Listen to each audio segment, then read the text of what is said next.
All right, welcome to This Explainer. Today, we're going to unpack a massive puzzle, one that's part logistics, part agriculture, and honestly, part culinary art. We're looking at a multi-million-dollar international trade relationship that literally feeds a nation. Yep, we're talking about the Saudi-Pakistan Basmati trade. If you're in business, trade, or supply chain logistics, well, consider this a masterclass in supply and demand.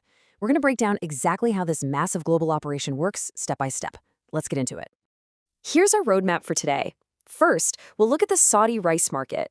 Then, Pakistan's Basmati advantage. After that, we'll cover the specific varieties driving the market, how they're powering the catering industry, and finally, the future of the trade. Section 1. The Saudi rice market. To really wrap our heads around this trade, we've got to start with one glaring number. 0. That's it. That is the exact amount of rice grown locally in Saudi Arabia. Because of the climate and the geography there, local production is basically non-existent. But here's the catch. Saudi Arabia is actually one of the largest rice importing countries in the entire world. They rely entirely on imports just to sustain themselves. Talk about a high-stakes supply chain problem right out of the gate, right? So it begs a pretty critical business question. With zero domestic production, a booming population, and a huge number of expats, how on earth does the kingdom actually feed this massive daily national demand? Well, the answer lies in their traditional staples. Think dishes like kabsa, mandi, bukhari, and all those amazing jarish variations. These are consumed in just massive quantities every single day, in homes and restaurants all over the country. And get this, the demand isn't just a flat line. It spikes exponentially during the holy month of Ramadan, and especially during the Hajj and Umrah seasons, when literally millions of pilgrims are entering the country. The logistical pressure to keep all those plates full is just staggering. Section 2. Pakistan's Basmati advantage. Okay, so how exactly is this agricultural void filled? Well, looking at global suppliers, Pakistan has really stepped up and established itself as the absolute leading exporter of basmati rice to the kingdom. Because, you see, Saudi Arabia doesn't just need any rice to feed its people, it needs premium, culturally compatible rice. And Pakistan has perfectly positioned itself as the go-to exporter that directly answers that specific call. And this dominance really comes down to a powerful rule of 3 when we look at the grain's physical traits. First, you've got that classic long grain structure. Second, there's the rich, natural aroma that just perfectly matches Saudi flavor profiles. And third, the fluffy, non-sticky texture after cooking. That last point, absolutely vital. For iconic dishes like kabsa and mandi, the grains absolutely must remain separate. Sticky rice is just a deal breaker for these traditional recipes. And Pakistani Basmati? It delivers that perfect, non-sticky performance every single time. Section 3. Varieties driving the market. Now, to really understand the B2B side of this trade, we've got to look at the science of the grain itself. Basmati is known as an extra-long grain, highly aromatic rice. But the real magic, the crucial factor here, is its high elongation after cooking.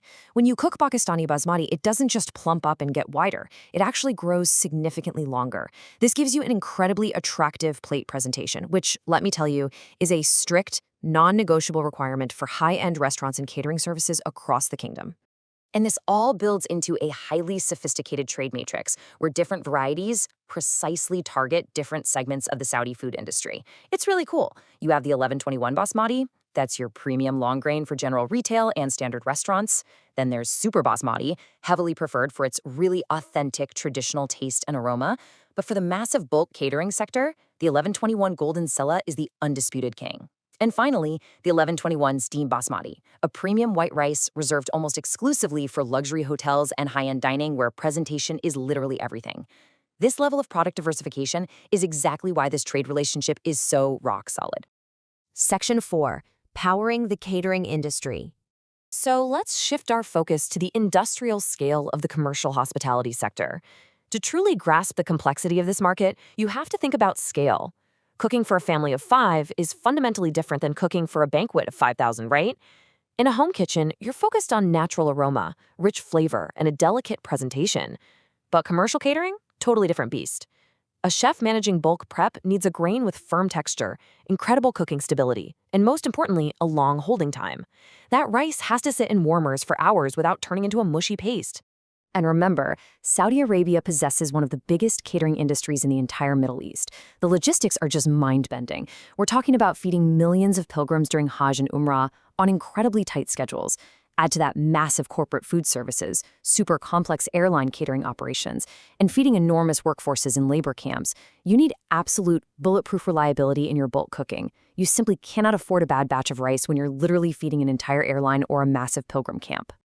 Which brings us to how Pakistani exporters solve this crazy industrial problem. Enter the 1121 Golden Sella variety. For bulk chefs in Saudi Arabia, this rice is basically a technological marvel. It is specifically processed to survive those brutal holding times and massive cooking batches. It keeps its firm texture, the grains stay perfectly separated, and it offers incredible stability. It is, without a doubt, the absolute workhorse of the Saudi hospitality sector. Section 5. The future of the trade. So, as we look at the logistics that make all of this happen, you might be wondering, why do Saudi importers so heavily prefer Pakistani suppliers? Well, it boils down to 3 key logistical pillars. Step 1, they've got long-standing, trust-based business relationships. Step 2, the logistics routes are incredibly strong and reliable, making great use of GCC ports to keep shipping schedules incredibly smooth. And Step 3, Pakistani exporters offer a really strong export documentation system, plus the flexibility to handle massive bulk orders across all those different rice grades. When you add competitive pricing into that mix, you've got a virtually unbeatable supply chain. And the crazy thing is, the demand cycle isn't just stable, it's actively expanding. There are a few key catalysts driving this.